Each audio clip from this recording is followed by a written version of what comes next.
Continuamos con nuestro estudio del Evangelio de Juan y ahora ya vamos a dar inicio al capítulo 6 y de ese capítulo vamos a estudiar los versículos del 1 al 15.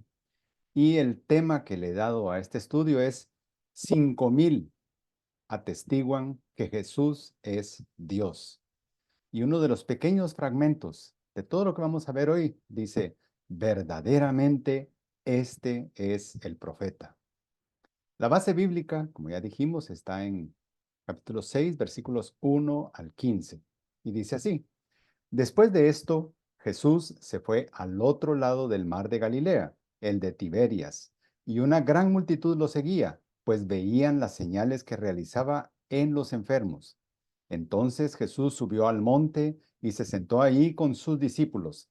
Estaba cerca la Pascua, la fiesta de los judíos. Cuando Jesús alzó los ojos y vio que una gran multitud venía hacia él, dijo a Felipe, ¿dónde compraremos pan para que coman estos? Pero decía esto para probarlo, porque él sabía lo que iba a hacer. Felipe le respondió, 200 denarios de pan no les bastarían para que cada uno recibiera un pedazo. Uno de sus discípulos, Andrés, hermano de Simón Pedro, dijo a Jesús, aquí hay un muchacho que tiene 5 panes de cebada y 2 pescados, pero ¿qué es esto para tantos? Hagan que la gente se siente, dijo Jesús. Y había mucha hierba en aquel lugar, así que se sentaron. El número de los hombres era de unos 5000. Entonces Jesús tomó los panes y habiendo dado gracias, los repartió a los que estaban sentados. Y lo mismo hizo con los pescados, dándoles todo lo que querían. Cuando se saciaron, dijo a sus discípulos, recojan los pedazos que sobran, para que no se pierda nada. Ellos lo recogieron y llenaron 12 cestas con los pedazos de los 5 panes de cebada que sobraron a los que habían comido. La gente entonces, al ver la señal que Jesús había hecho, decían, verdaderamente, este es el profeta que había de venir al mundo. Por lo que Jesús, dándose cuenta de que iban a venir y por la fuerza hacerlo rey, se retiró él solo otra vez al monte. Hay casi un año entre los eventos del capítulo 5 y el capítulo 6. En ese periodo es cuando elige a los 12, los envía a predicar. En ese mismo periodo muere Juan el Bautista, lo ungen, él da el famoso discurso del Sermón del Monte, calma la tormenta, sana al siervo del centurión, se encuentra con los endemoniados en Gadara, los gadarenos, y libera de demonios a esos endemoniados, y también resucita a la hija de Jairo. Hay muchos eventos que suceden en ese año en que Juan no narra absolutamente nada. Al inicio del capítulo 6 está iniciando el último año de su ministerio, que será de mucha oposición. Está en Bethsaida, en la región de Galilea, cerca de la fiesta de la Pascua. Y este milagro de la alimentación de los 5000 está narrado en los 4 evangelios, y eso es muy importante. Pero hay un detalle importante que solo lo narra el apóstol Juan. Luego de ese milagro, la multitud, por la fuerza, quería hacerlo rey. Y Jesús muestra que su misión es superior a fama y a poder. Antes de empezar, vamos a orar. Señor, gracias por la oportunidad de poder estudiar este Evangelio de Juan que nos enseña tanto acerca del propósito de la venida de Cristo, del Evangelio que Él vino a traer al mundo y esa salvación que está disponible para todos los seres humanos. Gracias porque podemos hacer esto con libertad y podemos compartir. Te damos gracias y oramos, Señor, en el nombre de Cristo. Amén. Dice el versículo 1, después de esto, Jesús se fue al otro lado del mar de Galilea, el de Tiberias. Después de esto, y esa corta frase de Juan abarca ese año de silencio, eso evidencia que Juan no buscaba escribir un evangelio sinóptico acerca de Jesús. Él se enfoca en eventos que ejemplifican o explican el mensaje de Jesús. Eso sí, Jesús está en Galilea, al norte de Israel, gobernada por Herodes. En esa región, el mar, o más bien dicho, el lago de Galilea, tenía una gran importancia comercial. El pescado seco, ya salado, de ese lago abastecía a todo el oriente de Israel. Y ese lago aparece con varios nombres. Por ejemplo, Kineret en el Antiguo Testamento, así se dice en hebreo, Kineret. Genezaret, que ya es la traducción griega de ese nombre hebreo. O también Herodes Antipas le cambió el nombre a ese lago y le puso el lago de Tiberíades en honor a Tiberio, emperador romano. Y también fundó en el año 20 aproximadamente una ciudad que para tiempos de Jesús era una ciudad muy nueva. Y la forma árabe de decir es Bujairat Tibiriá.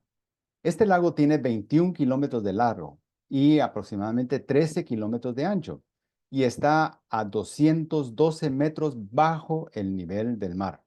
Es un lago de agua dulce y el río Jordán entra por el lado norte y sale por el lado sur de ese lago. Ahí desarrolló Jesús la mayor parte de su ministerio, lejos de Jerusalén. Versículo 2 dice, y una gran multitud lo seguía, pues veían las señales que realizaba en los enfermos. Adelante se aclara que contando solo hombres eran como 5,000. Pero tenemos que saber algo de esa cultura. En esa cultura no era normal que una mujer estuviera en la calle sola si su marido no estaba con ella, tampoco que los niños estuvieran en la calle si su mamá no estaba ahí. Entonces, en ese orden de ideas, si ahí había 5,000 hombres, es muy probable que muchas de sus mujeres y sus hijos estuvieran también ahí. Y eso puede darnos una aproximación de que esta cifra de 5,000 puede crecer a 10,000 o a 15,000 personas muy fácilmente. Una multitud así requiere de una logística imposible de proveer por ellos. Pero el interés se centraba en sus milagros más que en su enseñanza. Eso es lo que la gente perseguía, los milagros, algo que haga por mí. Y eso mismo sigue ocurriendo hoy. La enseñanza ha pasado a un segundo plano. El interés por un milagro personal o un beneficio están muy por encima del interés en el estudio de la palabra de Dios. En ese contexto, veamos cuál será el propósito de este milagro tan masivo. ¿Qué error quiere sacar a luz? ¿Qué verdad quiere enseñar? ¿O qué quiere demostrar? Porque recordemos que todos los milagros de Jesús tenían un propósito. Nunca hizo Jesús un milagro sin tener en mente un propósito. En el versículo 3 dice entonces, Jesús subió al monte y se sentó ahí con sus discípulos. Estaba cerca la Pascua, la fiesta de los judíos. Jesús aprovechó toda oportunidad para enseñar a sus discípulos. Recordemos que en poco tiempo la tarea misionera recaería sobre ellos y su tarea sería clave para el crecimiento de la iglesia de Cristo en el siglo I. Luego de dejarlos, sería el Espíritu Santo quien les haría recordar a esos discípulos todo lo que Jesús les había enseñado por tanto tiempo. Veamos en Juan 14, 25, 26, dice, estas cosas les he dicho estando con ustedes, pero el Consolador, el Espíritu Santo, a quien el Padre enviará en mi nombre, Él les enseñará todas las cosas y les recordará todo lo que les he dicho. Podemos imaginar cuántos cientos de horas pasó Jesús con sus discípulos enseñándoles diferentes tipos de cosas que iban a ser importantes para la misión que ellos tenían después. Es difícil que alguien pueda recordar absolutamente todo. Por eso es un milagro del Espíritu Santo que ellos después pudieran recordar absolutamente todo. El Evangelio de Juan es el único que registra las 4 Pascuas de Jesús. Se bautiza antes de la primera Pascua y muere justo en la cuarta Pascua. Eso significa que el ministerio de Jesús duró aproximadamente 3,4 años. Y esas 4 Pascuas, en su orden, las encontramos en Juan 2:13, Juan 5:1, Juan 6:4 y Juan 13:1. Juan, el Evangelio de Juan, ese libro escrito por el apóstol Juan, podemos ver que en su composición el 75% se enfoca solamente en el último año del ministerio de Jesús.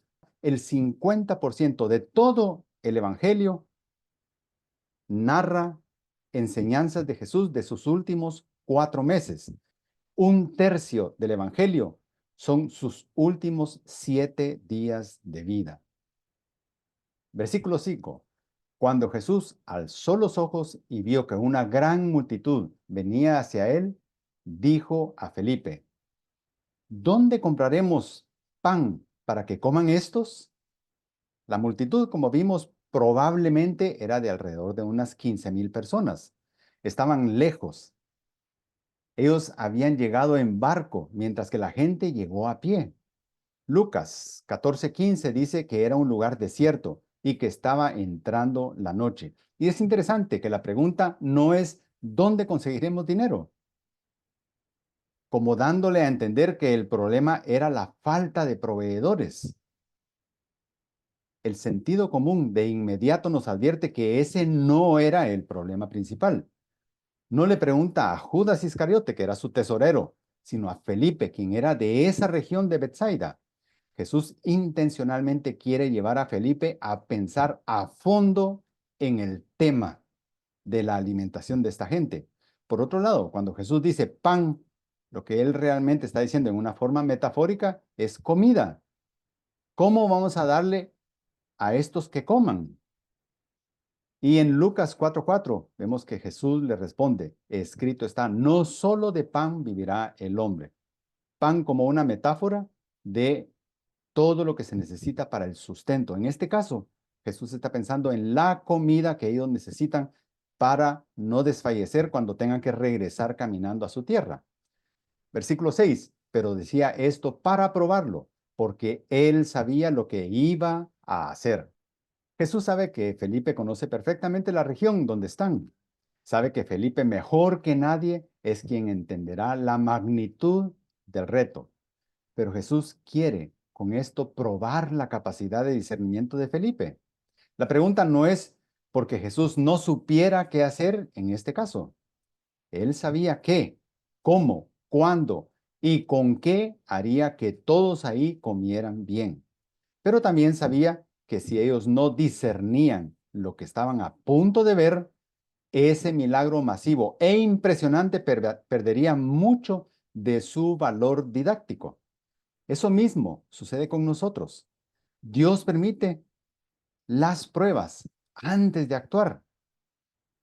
¿Por qué? Porque sin pruebas no somos capaces de discernir, y si no discernimos nuestra situación, jamás podremos ver el valor de las intervenciones de Dios a nuestro favor en nuestra vida cotidiana. Salmo 119:27 dice: hazme entender el camino de tus preceptos y meditaré en tus maravillas. Versículo 7. Felipe le respondió: 200 denarios de pan no les bastarían para que cada uno reciba un pedazo. Y aquí vemos de lleno la agilidad mental de Felipe el comerciante. Felipe no inicia su análisis con la falta de proveedores cercanos de comida. Él sabe que aunque pudieran encontrar suficientes tiendas o comedores para comprar lo necesario para que coma la gente, ellos tendrían que pagar con dinero en efectivo esas raciones de comida. Felipe hace un cálculo financiero rápido y muy posiblemente es un cálculo hipotético. Y les voy a explicar por qué hipotético. 200 jornales es el salario de 200 días de trabajo. Pongamos que el salario mínimo por día o el jornal por día fuera de unos $13 y lo ponga en dólares para que todos podamos hacer la conversión a nuestras monedas. $13 por 200 son $2,600. Difícilmente ellos tenían en caja, en la bolsa que administraba Judas Iscariote, $2,600. Por eso digo que podía ser hipotético. $2,600 dividido 15,000 personas sería 17 centavos de dólar por persona. Y eso no alcanza. No alcanza para casi nada. Y quizás en ese cálculo no está pensando en una cena, sino solo en pan. No hay certeza si en caja ellos tenían ese dinero. Quizás no. Lo que sí evidencia ese cálculo es que intentar alimentarlos es imposible. Y justo ahí lo quería llevar Jesús, para que él entendiera la magnitud del reto que él estaba poniéndoles a ellos. Versículo 8. Uno de sus discípulos, Andrés, hermano de Simón Pedro, dijo a Jesús: aquí hay un muchacho que tiene 5 panes de cebada y 2 pescados, pero ¿qué es esto para tantos? Y es interesante que menciona la cebada porque era el cereal que ya se estaba cosechando en esa época del año, justo antes de la fiesta de la Pascua, porque en la fiesta de la Pascua necesitaban que la cosecha de cebada ya se estuviera levantando para poder iniciar las festividades. Andrés y Pedro también eran de Bethsaida y conocían bien el lugar. Andrés sabe con certeza que cerca de ese lugar, de cierto, no venden comida. Lo único sensato es pedir que se vayan y busquen comida en alguna aldea. Y eso es fácil de verlo, esa narrativa, cuando uno lee el mismo milagro en el capítulo 14 de Mateo. Y ahí dice, no hay necesidad de que se vayan. Eso lo dijo Jesús. Denles ustedes de comer. La única comida disponible ahí ni siquiera les pertenecía. Era de un joven. Era el lunch que seguramente su mamá le había preparado. También podemos leer Mateo 14, 13 al 21, Marcos 6, 32 al 44 y Lucas 14 del 13 al 21. Ahí encontramos este mismo milagro. La pregunta retórica de Andrés tiene más un sentido sarcástico. Andrés saca a luz la cruda realidad de la situación. Aquí no existe comida. Versículo 10. Hagan que la gente se siente, dijo Jesús. Y había mucha hierba en aquel lugar, así que se sentaron y el número de los hombres era de unos 5,000. Cuando habla de hombres, estamos hablando de personas de 20 años o más. En lugar de despedirlos para que se vayan a alguna aldea vecina o regresen a su casa, Jesús le pide a sus discípulos que se sienten a toda la gente, pero en grupos. Eso lo encontramos en Marcos. Y se recostaron por grupos de 100 y de 50. Estaban en medio de un campo con mucha hierba y ya casi era de noche. Aunque la oscuridad no sería problema, porque la Pascua es una fiesta que se celebra justo a la mitad del mes lunar. Y eso quiere decir que siempre coincide la Pascua con que hay luna llena. Son detalles, pero son importantes conocerlos. Sentarlos en grupo ayudaría mucho para la actividad que pronto vendría. Y dijimos que la multitud era de aproximadamente unos 15,000 personas. 15,000. La podemos dividir porque dice Marcos que eran grupos de 50 y de 100. Digamos que 100 grupos de 100 y 100 grupos de 50. Son 200 grupos, pero miren la magnitud de personas de cada grupo. 200 grupos sentados ahí en la hierba. Eso significa que si la tarea de repartir recayó en los 12, cada uno de esos 12 tenía 17 grupos de esos para repartir. Solo es para un detalle, para imaginar la logística y que nosotros mismos entendamos el orden de magnitud y la complejidad y la logística de un milagro así. Entonces, dice el versículo 11, Jesús tomó los panes y habiendo dado gracias, los repartió a los que estaban sentados y lo mismo hizo con los pescados, dándoles todo lo que querían. Jesús toma los 5 panes de cebada y los 2 peces y dio gracias a Dios. Quería que todos, incluidos sus discípulos, vieran a Dios como su proveedor. Filipenses 4:19 dice, Dios proveerá a todos sus necesidades. Esa comida no era solo materia prima, y también quiero llevarlos a pensar en eso. Era un producto culinario terminado. Los panes no eran semillas de cebada, era cebada molida, mezclada, amasada, moldeada y horneada. ¿Por qué? Porque lo que está replicando el milagro de Jesús son panes que venían de un horno de una casa. Y los peces, sí, eran seres vivos, pero seres vivos estripados, desescamados, sazonados y cocidos. El producto final comida lista para comer, peces listos y sazonados para comer y pan ya horneado, es lo que está replicando Jesús en ese milagro, para que también de ese lado miremos la magnitud de ese milagro de multiplicación que fue una creación ex nihilo. Significa de la nada. De la nada surge todo ese pan y de la nada surgen todos esos peces. Jesús quería primero que reconocieran ese milagro como un acto de Dios. Y fue tal la cantidad de panes y peces que comieron hasta quedar satisfechos. Nadie se quedó ahí con hambre. Versículo 12. Cuando se saciaron, dijo a sus discípulos, recojan los pedazos que sobran, para que no se pierda nada. Y aunque saciarse parece algo bueno para muchos, y eso lo vamos a ver más adelante, ese acto de saciar el hambre física de la gente obró para mal. Obró para mal. Y vamos a ver más adelante en el siguiente estudio que resultó la gente convirtiéndolo en un asistencialismo dependiente. Querían a Jesús a la par de ellos para ya no tener que cocinar ni pensar en comida. ¿Por qué? Porque el Mesías iba a darles comida todos los días. Eso no era el propósito de Jesús. Definitivamente no era el propósito de Jesús. Obró para mal. Y en el próximo estudio vamos a ver qué error produjo exactamente ese milagro.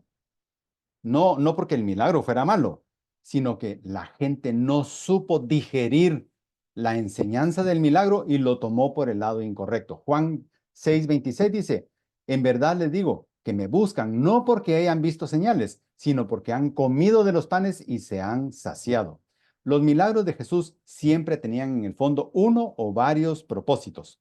Otra enseñanza que resulta de este milagro es la mayordomía, o sea, la buena administración de los recursos que Dios nos ha confiado. Si Dios nos ha provisto algo sin costo, eso no nos autoriza a desperdiciarlo. Si Dios te dio algo y no lo vas a usar, entonces deja que bendiga eso a alguien más. No lo acapares si no lo vas a usar. Deja para otros. Jesús da la orden a sus discípulos para que recojan todo el pan sobrante. Por supuesto, el pan se podía recoger porque se podía reutilizar al día siguiente. Los pedazos de peces no se podían recoger porque es un producto perecedero y al siguiente día está podrido ese pescado sobrante. Entonces se enfoca en el pan. Ellos lo recogieron y llenaron 12 cestas con los pedazos de los 5 panes de cebada que sobraron a los que habían comido. Podemos fácilmente deducir que cada discípulo recogió una cesta, porque son 12 las que recogieron.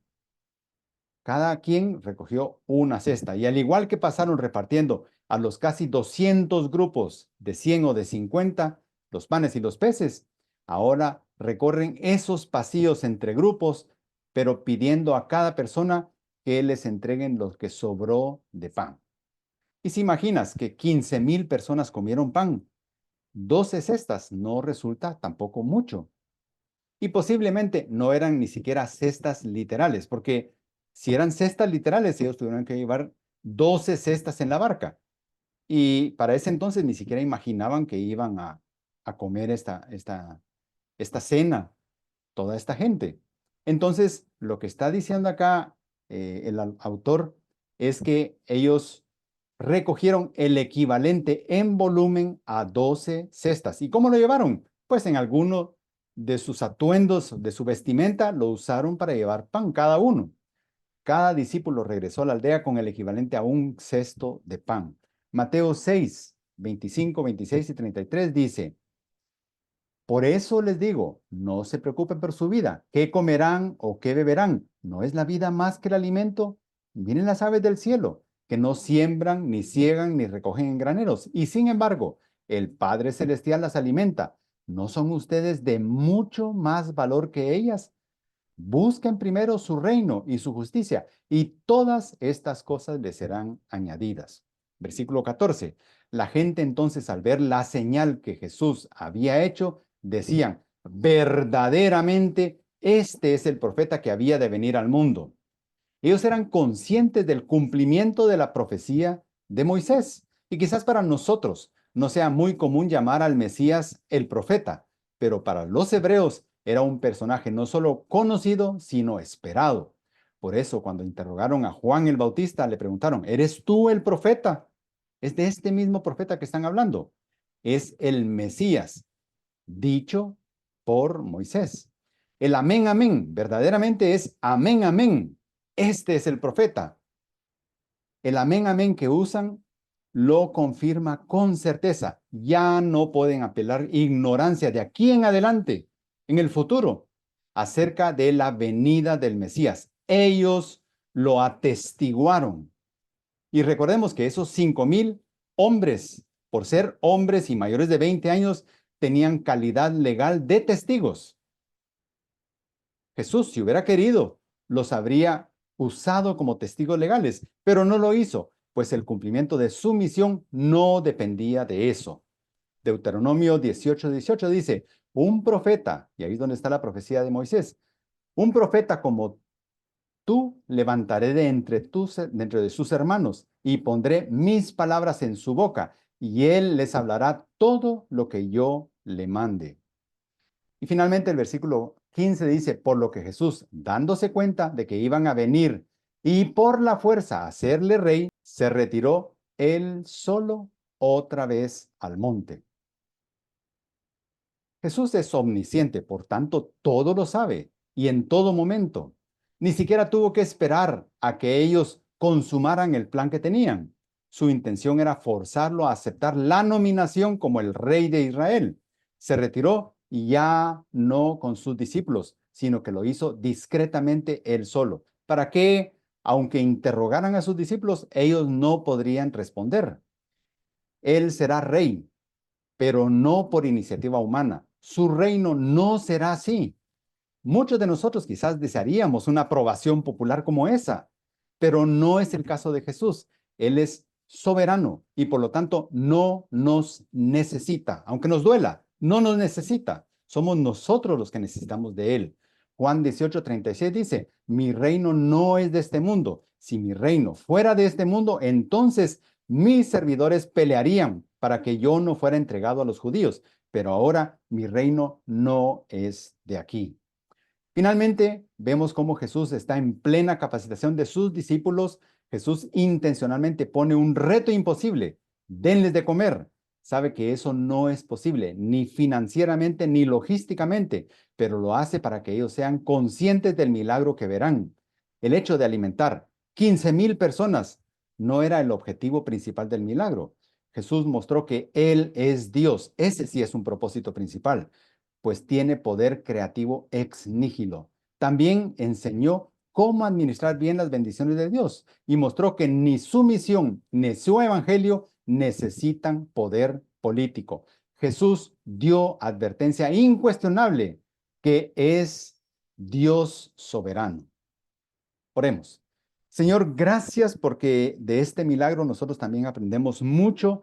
En primer lugar, a apreciar cuando tú intervienes en nuestras necesidades difíciles de la vida, Señor. Ayúdanos a discernir la magnitud de tus milagros para poder valorarlos, Señor, y ser humildes delante de ti. Oramos, Señor, en el nombre de Cristo. Amén.